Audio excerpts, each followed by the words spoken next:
Hello there, and thanks for joining me once again at my tying bench.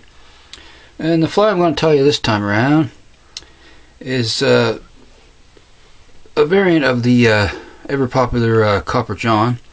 I just changed it up a little twist here and there. I put a black bead on instead of the usual gold or copper, and I used some green goose biots for the tail and some molted oak thin skin. And for the tinsel across the wing case, I used some gold holographic tinsel. Just changed it up a little, and I thought I'd share this one with you.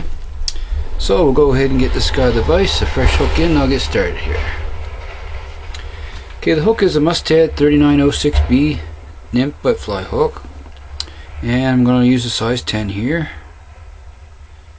Get that locked in the vise, and I have a black bead on. And it's a medium-sized black bead. And for weight, we're going to use some 0.15 lead wire here. And I'm going to make probably 10 to 12 wraps. And I want to start the lead about halfway from the bead to the barb. I want to start the lead and make my wraps. The weight will be mainly under the thorax portion of this fly. Okay, just going to move that back a little. Okay. There should be lots of wraps there. Okay, now come around this side. Bring my lead up around and wiggle that end off. Alrighty. And before I put it up into the bead there, I'm going to take a little tiny drop of Zap-A-Gap here. Just a small little amount. And then I'll put that lead up into the bead, lock it in place. Alrighty, there we go.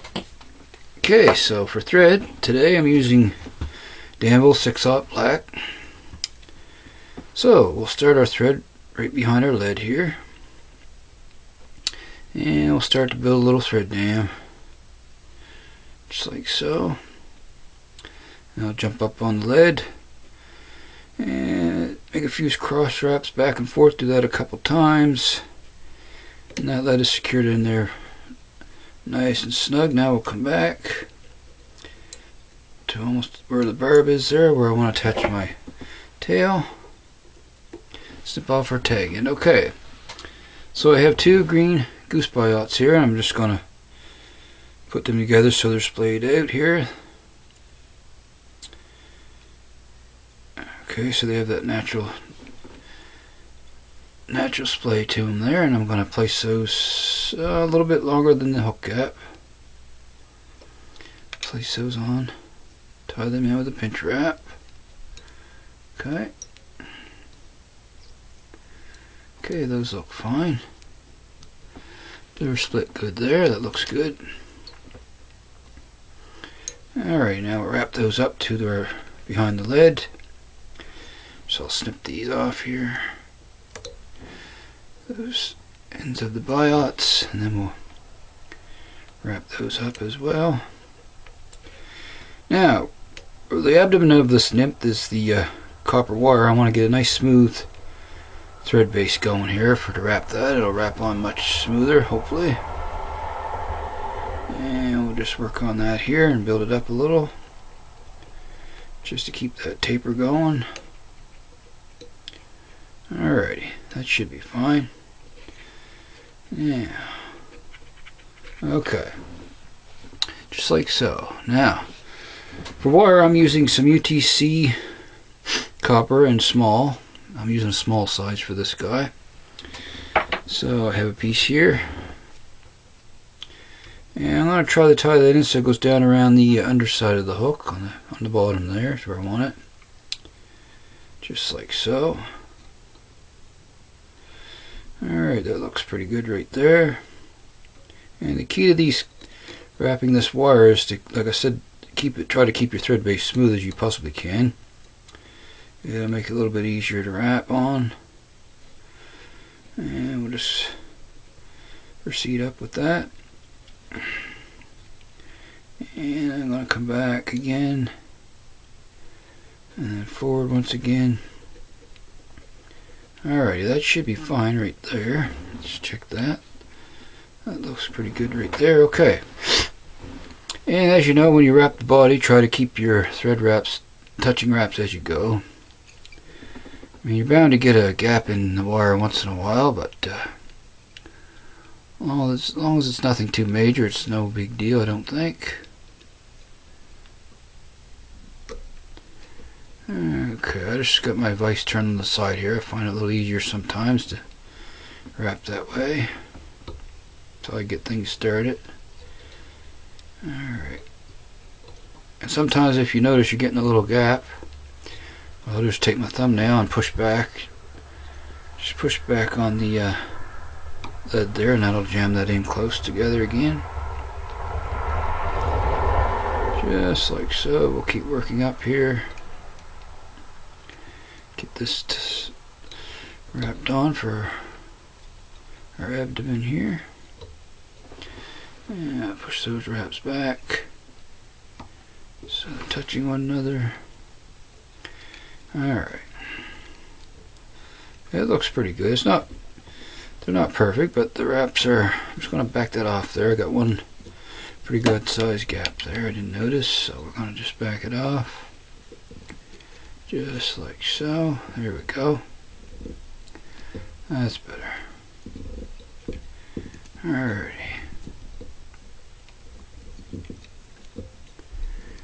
Okay, it's coming along pretty good there now. We're getting there slow but sure here. Okay. And I'm going to come up around and tie that off right here on the top. Just like so, and forward a few wraps. Then I'll fold the wire back and lock it in place. Then we'll give it a little helicopter off there. Okay, so there's the abdomen finished. Alrighty, so now I'm going to tie in the wing case portion. And first I'm going to tie in the holographic tinsel that's going to go down the middle of the thin skin wing case. So I have some small holographic gold tinsel. Okay, we're going to tie that in here right on top. Keep it centered as you possibly can here, going down the center of the top of the shank there. That looks pretty good. Alrighty, so wrap that down with several wraps, nice and snug. Now we'll take our thin skin. I have some molted oak thin skin here. I cut a little point there to make it easier to tie in. So we're going to tie that in right behind the bead here and wrap back. And keep that centered as well. I want to keep that right on top. And I'm just checking my positioning here. I want to come back a little ways more. And I'll check that once again. Alrighty, that looks pretty good. Okay, so that portion's tied in. Now, get that in the material, clip out of the way here. It'll cooperate. Okay. Now, the wing case, or excuse me, rather the thorax is peacock herl, and I have 3 strands here. And well, like always, we'll snip off the brittle ends here. I'll tie those in on my side. And before I get to the very hard against that wing, okay, so I'm going to take my finger and make a loop. Because with herl, I always like to make a peacock rope. I just find it makes sense to do that. It makes it way more durable. So then we'll wrap back to our wing case and then forward. Alright, so now I'm going to grab a set of hackle pliers, give this a twist, and we'll begin to wrap this for our thorax. Okay. I'm just going to check that, and once again, that looks fine there. Give it a few more twists, and we'll finish wrapping that up here. Just like so. I'd say about one more turn here we'll get on this guy. Alrighty, right there should be fine. Now we'll come in behind and tie that off. just like so. Snip it off close. Okay, now there we have our thorax, peacock thorax in. So our next step is to just simply fold over our thin skin here, our wing case material. Just keep that right on top. Keep it centered as possible. And we'll come down. Whoop, I'm getting ahead of myself here, folks. Sorry about that, which you see me do before. I tend to do that once in a while. So I'm still in a half inch. Now, the legs got to go on first, of course. So the legs, I use something a little different too. I use a ruffed grouse body feather, and I just cut a little V-notch in it here. And I'm going to measure those legs up. I want them to come back about halfway on the body there. So we'll set those in place. And we'll tie those in here, come up around with a soft loop. Just like so. And then we can just position them where we want them here. And snug the wraps down. Okay, then I'm going to come in and trim that. Grouse feather there. Nice and close as I can get it. Alrighty, that looks good. Alright, now we'll take our thin skin and fold it over. Just like so. Come down on that. Like so. Okay, wrap forward. And then back a couple wraps. And then we're going to come in and trim that nice and close.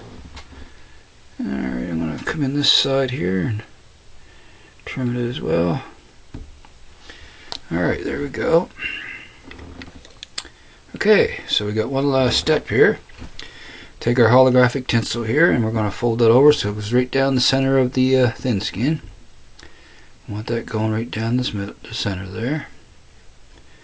So I'll bring that around, catch that in with a couple wraps, and I'm going to fold it back with a couple, snip it off close. Alrighty. So now all we got left is our whip finish there, folks, and we'll have her just about beat. I got one little fiber there I want to trim out.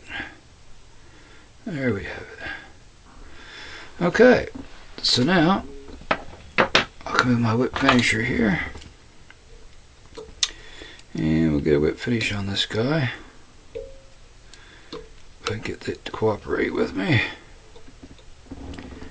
Alrighty.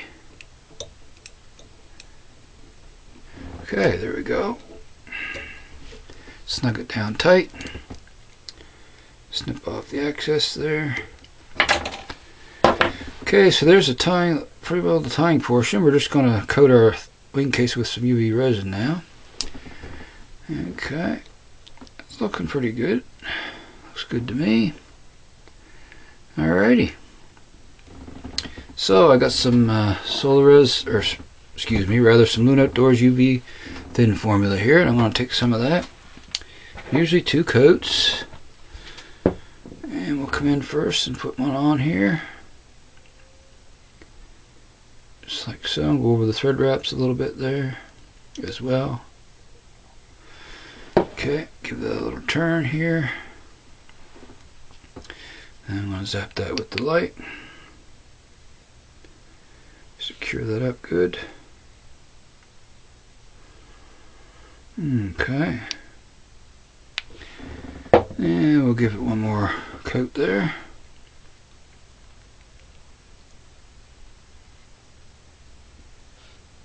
Just make sure you cover the whole wing case there. Just like so. Alright, so now I'm going to turn this one upside down here after I give it a few turns. Okay, we're going to hit it from underneath there. Okay, then bring it back around. And we'll shoot on top one more time. And that should do it up. Well, there we go. There's a finished Copper John variant, you could say. Just changed it up a little bit. And I thought you might like to see how I tie this version of it up. So, until next time everyone, I want to wish you happy tying. And before I go, if you haven't subscribed yet and you'd like to see more of my flies, hit the good old subscribe button there, and appreciate that a great deal. And until next time, happy tying out there. I shall see you all again soon. And so long for now, folks.